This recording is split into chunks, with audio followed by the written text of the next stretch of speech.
The king's mistake. The ZYR dominion stretched across 500 star systems, an empire of precision, order, and ancient arrogance. Its ruler, King Voryn the Eternal, considered himself a collector of beauty, intelligence, and dominance. His vaults overflowed with the relics of conquered worlds. His harem contained beings from 27 species, chosen not for love, but for conquest. When his advisors told him of a new species, humans, on a backwater blue planet called Earth, he was intrigued. Primitive, one court scholar reported. Emotionally unstable. Physically weak. But unpredictable. Unpredictable was the one thing Voryn did not understand, and therefore desired. He ordered it done quietly. "Take me 17, he commanded. Not soldiers, not leaders. Women, artists, thinkers, those who create life and beauty. Bring them to me. Let humanity's best bow before my throne." The abductions occurred in a single night. Across the Earth, 17 women vanished. Scientists, doctors, soldiers, wives, teachers, students. No traces left behind except burn marks in the soil and witnesses who spoke of lights that moved like living fire. At first, humanity thought it was another tragedy, another mystery. But then satellite footage surfaced, grainy images of ships that defied known physics. Governments scrambled, experts argued, but the truth was undeniable. It wasn't abduction. It was an act of war. Within 24 hours, every nation on Earth called an emergency summit. The United Nations building in Geneva became the heart of a storm. Generals sat beside presidents, and enemies shared tables for the first time in history. The mood was not confusion. It was fury. At the center of the meeting, a woman named Admiral Maria Cortez, head of the newly formed Terran Defense Accord, spoke for all of Earth. Her voice was calm, but her eyes were cold fire. 17 of our own, taken from their homes, displayed by an alien king as property. There will be no negotiation, no plea. This is not diplomacy. This is reclamation. The chamber fell silent. Then, for the first time, every flag on Earth was lowered and replaced by a single emblem, a blue sphere encircled by silver stars. The birthmark of unity, the Terran banner.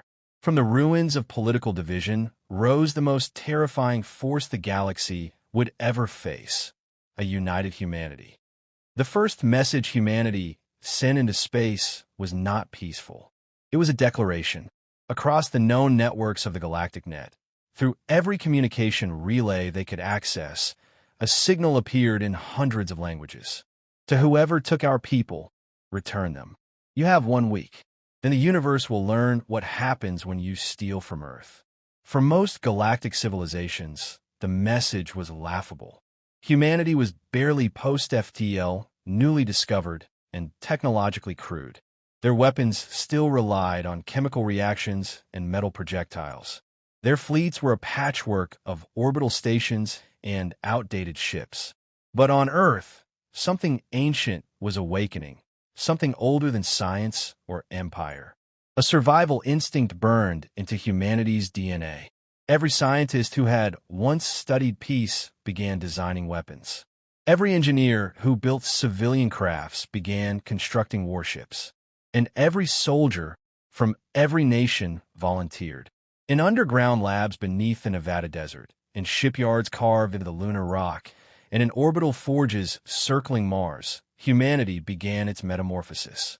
They called it Project Erebus, a fusion of alien technology reverse-engineered from past encounters and human ingenuity pushed beyond fear.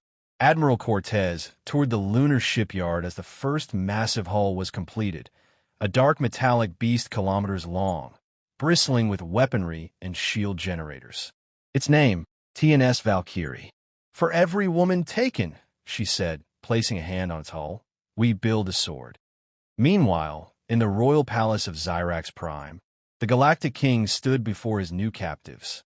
The throne room was a cathedral of glass and crystal, its walls shimmering with alien energy. The 17 women stood in silence, surrounded by guards.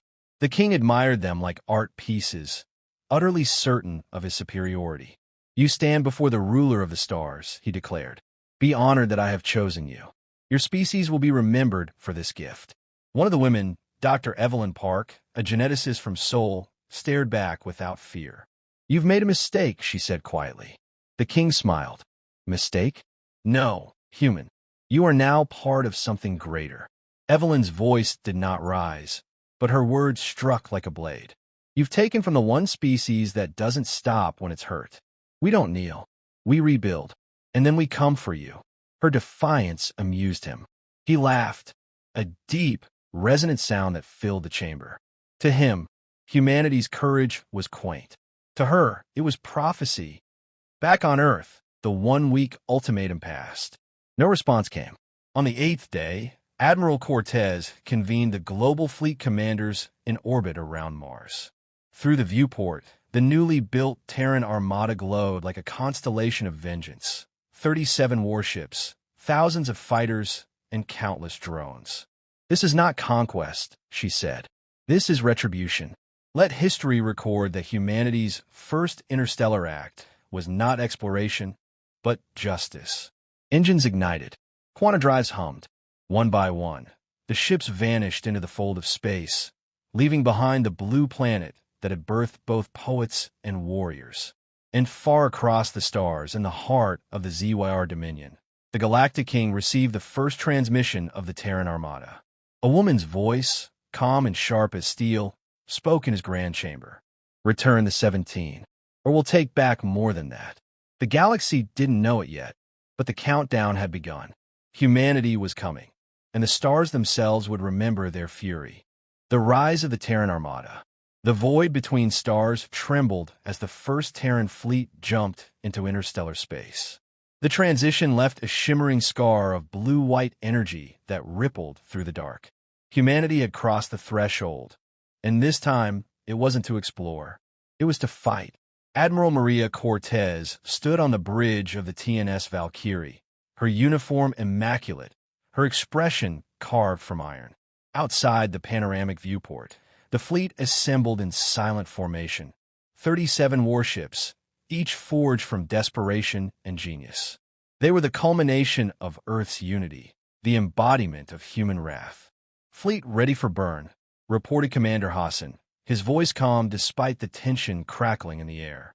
Quantum drives green across all ships. Cortez nodded. Transmit the signal.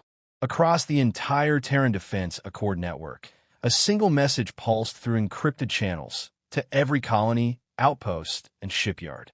The Valkyrie sails. Humanity moves to war. The galaxy had never seen anything like it.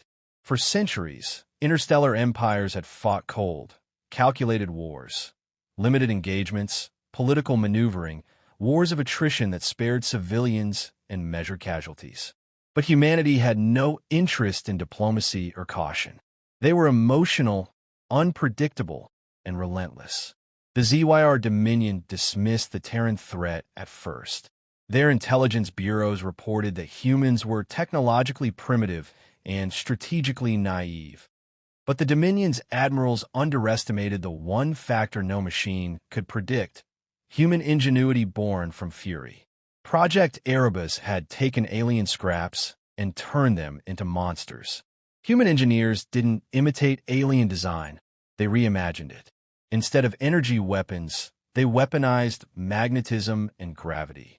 Instead of fragile drones, they built self-learning AIs with personalities modeled on humanity's most ruthless tacticians.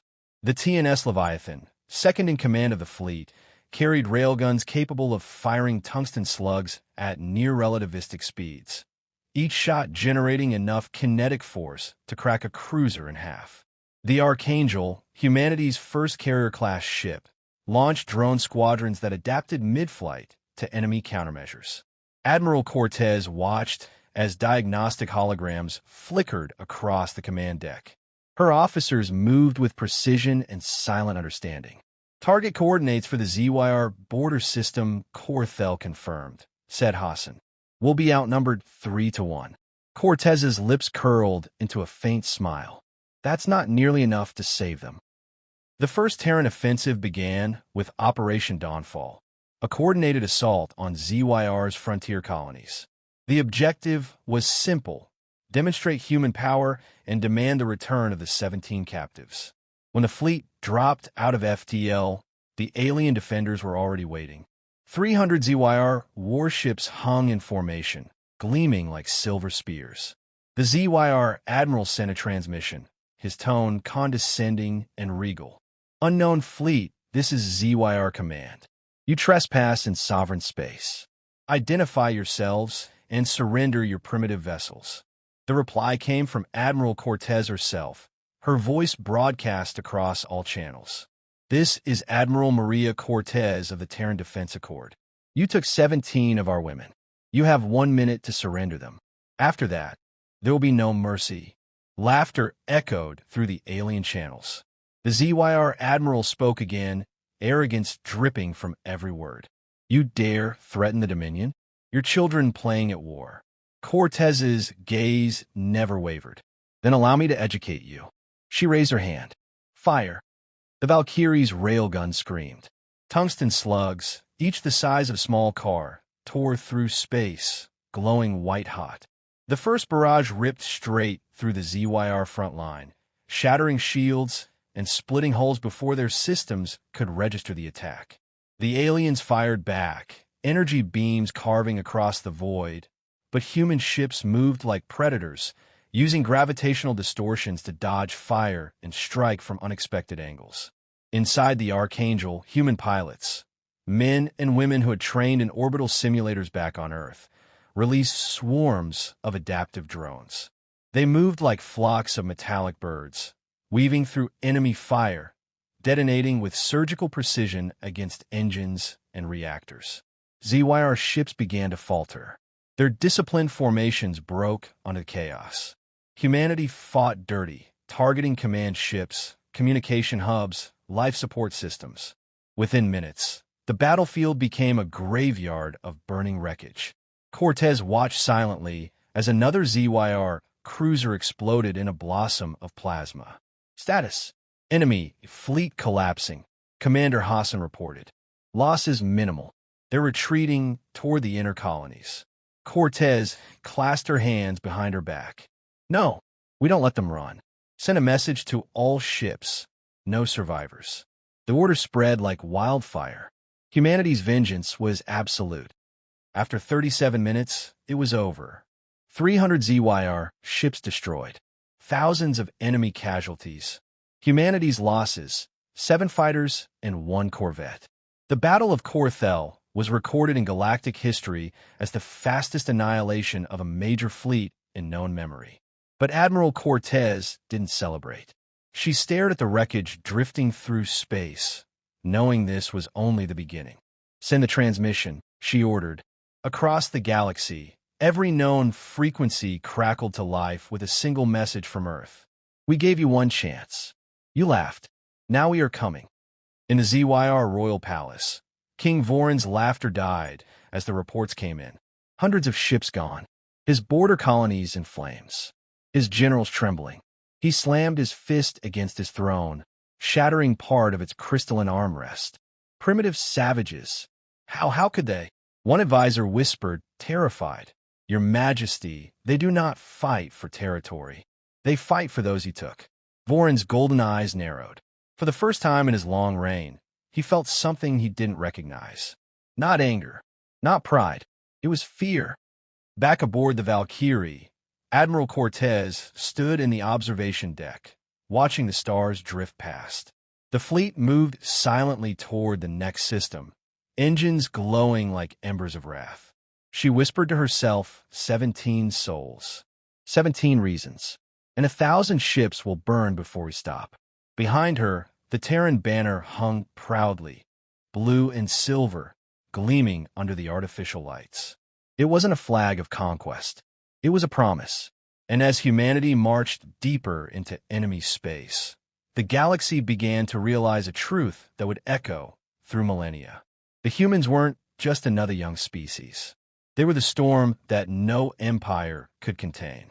The wrath of Earth. The galaxy had seen wars before, border disputes, trade conflicts, rebellions, but never like this. Humanity's war wasn't measured in resources or territory. It was personal, raw, and total. Every Terran strike carried the same unspoken message. You took ours. Now we take everything. By the third month, half of the ZYR Dominion's border systems were ash. Terran fleets moved through space like spectral reapers, annihilating resistance with precision and fury. Their tactics defied logic, using gravity wells to sling asteroids into enemy shipyards, hijacking planetary defense grids through hacked communication relays, deploying stealth drones that infiltrated orbital platforms and detonated from within. The ZYR called them feral, chaotic, barbaric. But the rest of the galaxy watched in silence, because the barbaric were winning. Inside the throne chamber of Xyrax Prime, the Galactic King raged. Reports streamed in through trembling ministers. Systems lost, fleets destroyed, planets burned. Impossible, King Voryn bellowed, his voice reverberating through the crystalline walls. We are the oldest power in the quadrant. How can apes from a single backwater world undo millennia of dominion? His war minister, General Cartol, dared to answer. They fight without restraint, my king. Their ships do not retreat. Their weapons are crude but devastating. Every defeat only strengthens their resolve. Voryn's eyes glowed with fury. Then we will crush them with numbers. Every fleet, every conscripted world, send them all. If humanity desires extinction, we shall grant it. The order went out. Across the Dominion, recruitment worlds emptied as entire populations were drafted. Factories churned out new ships in a desperate race to match the Terran advance. But humanity didn't wait for them to regroup. Admiral Maria Cortez stood on the command deck of the Valkyrie as the fleet approached Varnus. 4. A fortress world guarding the path to the ZYR core systems. Massive orbital rings encircled the planet, each bristling with heavy artillery. Intelligence suggested a full fleet was stationed there, at least 500 warships. To Cortez, it was perfect. Status of the infiltration team, she asked, arms folded behind her back. Commander Hassan responded, Operation Ghost Protocol underway. Dr. Park's signal was received an hour ago. She's alive. A murmur rippled through the bridge. Evelyn Park, one of the 17 abducted women, had managed to send coded transmissions through ZYR communication lines, proving that the captives still lived. Her brilliance as a cryptographer had given humanity their first direct insight into the enemy's command network. Cortez nodded. Then she just became our compass. Down in the palace of Xyrax Prime, Dr. Evelyn Park's prison cell glowed faint blue from the energy barrier sealing her in. The air was sterile, heavy with the scent of ozone. She'd been forced to work on ZYR biotechnology, but she'd used every opportunity to plant microscopic data fragments into their network, small disruptions that the Dominion dismissed as errors. Her whispered messages reached the stars. Coordinates, troop movements, the structure of the king's palace. Each word she sent was a dagger. A guard passed by her cell. She smiled slightly. Tell your king, she said softly, humans don't forget. When the Terran Armada arrived above Varnus, for the battle that followed became legend. The ZYR forces opened fire the moment humans dropped from FTL. Thousands of plasma bolts streaked through space, turning the void into a storm of light. But humanity didn't engage in a traditional exchange. Instead, the Leviathan and Archangel deployed thousands of decoy drones that mimicked ship signatures, drawing enemy fire while the real Terran fleet flanked from the dark side of the system. Within minutes, orbital rings were crippled. Terran railguns cut through platforms, detonating reactor cores that split the planet's defensive grid. Human cyber warfare units unleashed Pandora, a viral AI that infiltrated ZYR navigation systems, turning their targeting computers against them. Ships collided, cannons misfired, and their fleet dissolved into chaos. From the bridge of the Valkyrie, Cortez watched the carnage unfold. All ships, she ordered, fire for the fallen. It was a massacre. The Dominion's proudest fleet was reduced to drifting metal. When the news reached Xyrax Prime, the King's Council begged for negotiation. But Voryn refused. His pride was his cage. They're insects, he roared. Their rage will fade. Their numbers are limited. We will outlast them. Yet the galaxy knew otherwise. Humanity had done what no species ever had. They'd united not through conquest, but grief. Every world that had suffered abduction, every colony that had lost someone, poured their resources into the Terran Defense Accord.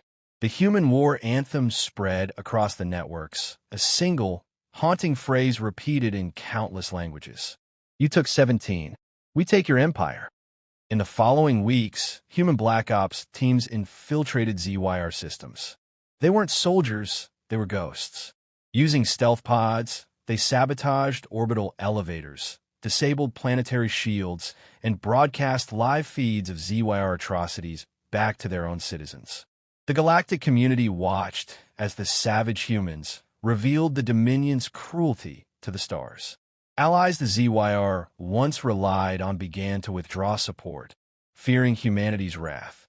Trade routes collapsed. Rebellions ignited across their colonies. The Dominion wasn't falling from without, it was crumbling from within. On the bridge of the Valkyrie, Cortez received the latest transmission from Dr. Park, a visual feed of the royal palace, coordinates attached. The women were alive, guarded, hidden beneath the king's own throne. Cortez stared at the image, her heart steel-cold. Plot a course, she said. Zyrax Prime. Endgame. Hassan hesitated. That's the core world, Admiral. They'll have planetary shields, orbital guns. Cortez turned, her eyes burning with the reflection of the stars. I don't care if they have gods on their side. We're bringing our people home. That night, across every Terran ship, the crews gathered. Some prayed, some sharpened weapons. Others just stared at the hollow images of the 17 women. They weren't family to all of them, but it didn't matter. They were human. And for humanity, that was enough. As the fleet prepared for its final jump, Cortez stood before the observation window. The stars seemed to bow before the storm humanity had become. 17 souls, she whispered. 17 sparks. And the fire they lit will burn a galaxy. The order came. Quantum drives engaged. And with a flash brighter than dawn, the Terran armada vanished into the fold of space, marching toward the heart of the empire that had made the greatest mistake in the history of the stars. The fall of the king. The ZYR homeworld, Zyrax Prime, gleamed like a jewel suspended in darkness. Its atmosphere tinted gold from the planet's mineral-rich clouds, its orbital rings flashing with defense platforms and shipyards. For 10,000 years, no enemy had ever reached it. No enemy had ever dared. Until today, the Terran Armada arrived in formation like a wall of steel and fury. Hundreds of ships now stood under the Terran banner, vessels forged in war, rebuilt from victories, and strengthened by the will of a species united. At their head, the dreadnought Valkyrie cut through the void like a blade drawn for execution. Admiral Maria Cortez stood at the command dais, her eyes fixed on the glowing sphere ahead. So that's where he hides. Commander Hassan glanced at her. Planetary shields are holding at maximum.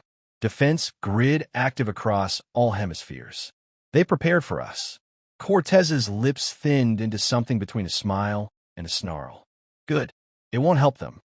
Zyrax Prime's orbital space ignited the moment the humans arrived. Tens of thousands of defense drones launched from the rings, converging like a metallic storm. Planetary cannons roared, streaks of plasma lancing across the black. The ZYR fleet, 2,000 ships strong, rose from the surface in coordinated defense. But the humans had learned from every battle, every loss, every mistake. Deploy eclipse screens, Cortez ordered. The Valkyrie's shadow generators activated, bending light itself. Human ships vanished from sensors. The ZYR weapons fired blind, scattering beams into the empty void. Then, from behind their formation, the Archangel unleashed its payload, clusters of drones carrying warheads laced with antimatter filaments. They detonated in silence, tearing gaping wounds in the ZYR fleet's rear guard. In moments, the most secure system in the galaxy descended into chaos. The Leviathan charged through the carnage, railguns thundering. Each shot ripped open a cruiser, turning it into molten debris. Terran Marines deployed drop pods straight through fire and vacuum, plunging toward the planet below. Cortez didn't flinch as her ship shuddered under return fire. They wanted a war, she said. Now they'll learn what it means. The surface of Xyrax Prime erupted as the first Terran dropships descended. Massive city spires of crystal and alloy split under orbital bombardment. Ground batteries fired up, but precision strikes neutralized them one by one. Among the descending legions was Captain Isaac Rourke, leader of the 2nd Terran Recon Division, the man tasked with reaching the palace and extracting the captives. His pod slammed into a boulevard lined with burning towers. He emerged in powered armor, rifle glowing hot from atmospheric entry. Around him, Terran soldiers fanned out, their visors reflecting orange flame. Target confirmed, Rourke said, marking the towering palace at the city's center. We're going in. Inside the royal citadel, panic spread. Ministers fled, soldiers fought among themselves, and the once proud halls of the Dominion filled with smoke. King Voryn stood before the great crystal throne, his golden armor gleaming, his eyes burning with rage and disbelief. How dare they, he hissed. How dare these savages desecrate my world? General Cartol stumbled into the chamber, wounded, armor cracked. My king, the outer defenses are gone. Our fleet's destroyed. You must flee. Flee. Voryn spat. I am the Dominion. I am eternal. But even as he spoke, the palace trembled under distant detonations. In the lower chambers, the 17 human women huddled in silence. They could feel the battle shaking the world. Evelyn Park stood at the front, her face streaked with dust, but her eyes clear. She recognized the tremors, the rhythm of Terran bombardment. They're here, she whispered. They came for us. Moments later, explosions tore through the far wall. Dust and energy shards filled the air as armored figures emerged from the smoke. Terran Marines.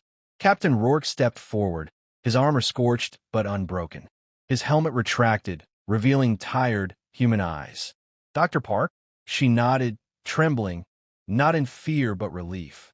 You actually came. He smiled faintly. You didn't think we'd let the galaxy keep you, did you? Up above, Admiral Cortez received the signal. Targets recovered. Extraction underway. She exhaled for the first time in hours. Bring them home. But the war wasn't done yet. Not until the king was finished. Rourke led the women through burning corridors toward the extraction point, but the throne chamber doors burst open before they could reach it. King Voryn stood there, flanked by his last royal guards, energy blade crackling in his hand. His face twisted with madness. You think you've won? He snarled. You're nothing. Your kind crawled from mud and dared touch the stars. Rourke raised his rifle. You made one mistake, Your Majesty. You touched what's ours. The king lunged, blade flashing. Rourke fired a single shot. The kinetic slug tore through the king's chest plate, shattering it in a burst of light and blood. The immortal monarch of the ZYR Dominion collapsed before his throne, his final words a whisper. Impossible, they're only human. Rourke looked down at the fallen ruler. That's exactly why you lost. Minutes later, the palace's upper spires crumbled under orbital fire. The Terran extraction ships rose through the atmosphere, engines glowing against the golden sky. On board, Evelyn Park and the others sat in silence, staring at the shrinking world below. Cortez's voice came over the comms. Mission accomplished. The captives are secure. Xyrax Prime is no longer a capital. It's a grave. Outside, the Terran Fleet fired one last salvo. Energy lances pierced the planet's surface, detonating deep core charges that split the crust. The world cracked open, light spilling from within like the fury of a star. The Dominion died screaming.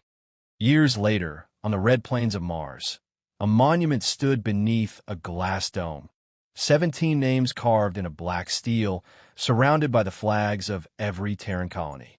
Beneath them, a single inscription. They took 17. Humanity answered. Children visited the site on field trips. Veterans came to stand in silence. Every year, on the anniversary of the invasion, The Terran Fleet would dim its lights for 17 seconds, one for each soul taken. The galaxy never forgot.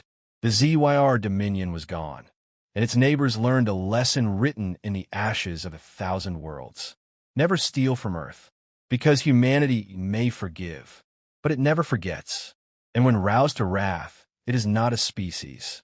It is a force of nature.